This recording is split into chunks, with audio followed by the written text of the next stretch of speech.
Hello বন্ধুরা, আশা করছি আপনারা সবাই ভালো আছেন আর জামাই ষষ্ঠীতে একদম জমিয়ে খাচ্ছেন। স্যার, আজকে চলে এলাম একটা নতুন ভিডিও নিয়ে। ম্যাক্সিমাম টাইম জানেন তো আমরা আমাদের লাইফে সবার ব্যাপারেই আগে নেগেটিভটা দেখি, মানে ইয়ার যেই কিছু হোক আগে ওর নেগেটিভটা দেখি, ও তো এরকম, তুই এরকম, আমরা ক্রিটিসাইজ করতে পছন্দ করি। কারো মধ্যে কিছু ভুল থাকলে সেইটাকেই আমরা বারবার দেখাই, না তোর মধ্যে এইটা ভুল, তোর মধ্যে এইটা ভুল।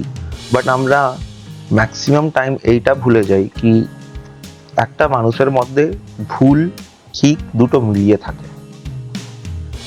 তার মধ্যে যদি আমরা ভুলটা সবসময় বলতে থাকি, সেটাতে ওই মানুষটা আরো বেশি, মানে কি বলবো, ডিমোটিভেট হয়ে যায়। ভুলটা বলো, বাট তা বলে এমন নয় কি শুধু তার ভুলটাকেই বলো, তার ভালোগুলোকেও বলো। তার মধ্যে যেই জিনিসটা ভালো আছে সেই জিনিসটাকে অ্যাপ্রিসিয়েট করো।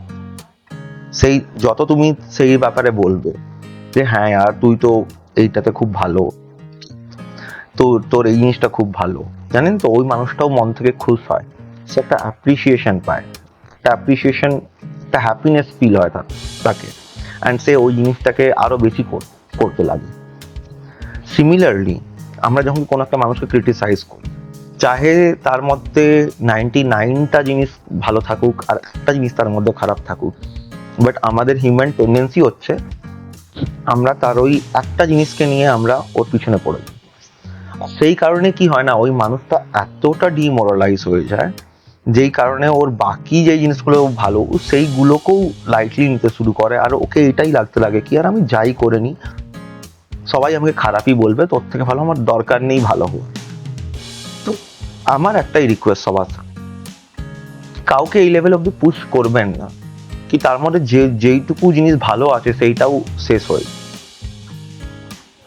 আর কাউকে ক্রিটিসাইজ করার আগে আগে নিজে দেখে নিন যে আপনি নিজে কতটা perfect, because nobody is perfect. তো আপনারও কোনো হাত নেই কাউকে ক্রিটিসাইজ করার। নর্মাল এতে বন্ধু বান্ধবের এতে বলতে পারেন, বাট সব সময় কারো কেউ একটা ভালো জিনিস দেখলে সে হয়তো ভালো করছে, তাতেও মানুষ এটা ক্রিটিসাইজ করে, ও আর ও তো কেউ জমা করে পয়সা কামিয়ে নিয়েছে।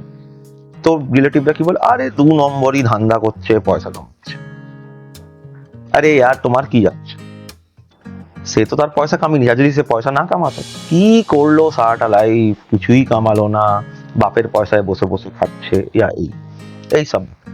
আমার কথা হচ্ছে যারা নিজেরা বলছেন তার আগে নিজেদেরকে জাজ করে নিন আপনারা কতটা perfect, because nobody is perfect. So আপনারও কোনো রাইট নেই কাউকে ইমপারফেক্ট বলার।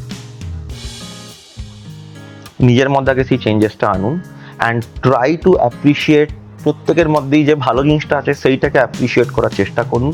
তাতে ওই মানুষটার মনের জোর আরো বাড়বে, সেই মানুষটা আরো ভালো করার চেষ্টা করবে। বাট যদি আপনি শুধু তাকে খারাপ জিনিসটা বলতে থাকেন, সেই মানুষটার মন থেকে কারো প্রতি ভালো করা বা কোনো ভালো কাজ করার ইচ্ছাটাই পুরো শেষ হয়ে যাবে। তো ভেবে দেখুন আমি যেটা বললাম সেটা ঠিক কি না।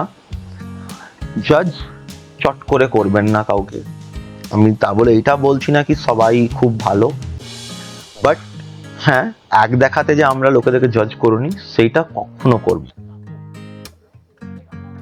আর কেউ কোনো কিছু করছে তার পিছনে আগে কারণটা জানবেন, সেটা কমেন্ট করার আগে না তার কারণটা জানবেন। কেননা যে কোনো মানুষ কোনো উইদাউট এনি রিজন সে করেন, সে যদি কিছু একটা ভুল করছে আর যদি আপনি ভাবছেন কেউ ওটা ভুল করছে আমি শুধু সেটা বলে দিলাম হয়ে গেল, না আগে আপনাকে তার পিছনের মোটিভটা জানতে হবে। আর যদি আপনাকে সেটা কারেক্ট করার মানে লিটারালি আপনার ইচ্ছা থাকে, তো আগে তার রিজনটাকে খুঁজুন, রিজনটার সলিউশন করুন। শুধু মুখে বলে ওকে নিচে দেখিয়ে কিচ্ছু হবে না। তাই বলবো কি ক্রিটিসাইজ করবেন না, নিজেও খুশ থাকুন, অপরকেও খুশ রাখুন, ভালো বলুন আর নিজের ব্যাপারেও ভালো শুনুন। কেউ কিছু খারাপ বললো অত গায়ে লাগানোর কোনো দরকার নেই, আপনি নিজে জানেন আপনি কতটা ভালো কতটা খারাপ। তেমনি আপনিও চেষ্টা করুন কারো ব্যাপারে খারাপ না বলার। আর বাস এইভাবেই লাইফে চলুন, দেখবেন খুব হ্যাপি থাকবেন। চলুন, আজকের মতন এইটুকুই। শ্বশুর বাড়িতে ভালো করে এনজয় করুন, কবজি ডুবিয়ে খান, আর শাশুড়িকে একটু জ্বালান। ওকে, বাই।